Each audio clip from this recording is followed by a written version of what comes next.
I'm speaking to Ruto, our president we love, because we are all hustlers, right?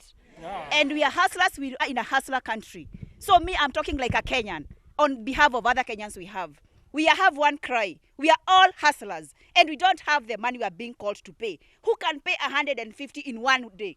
Because now we've been told all the 3,000 bars are going to be closed this week.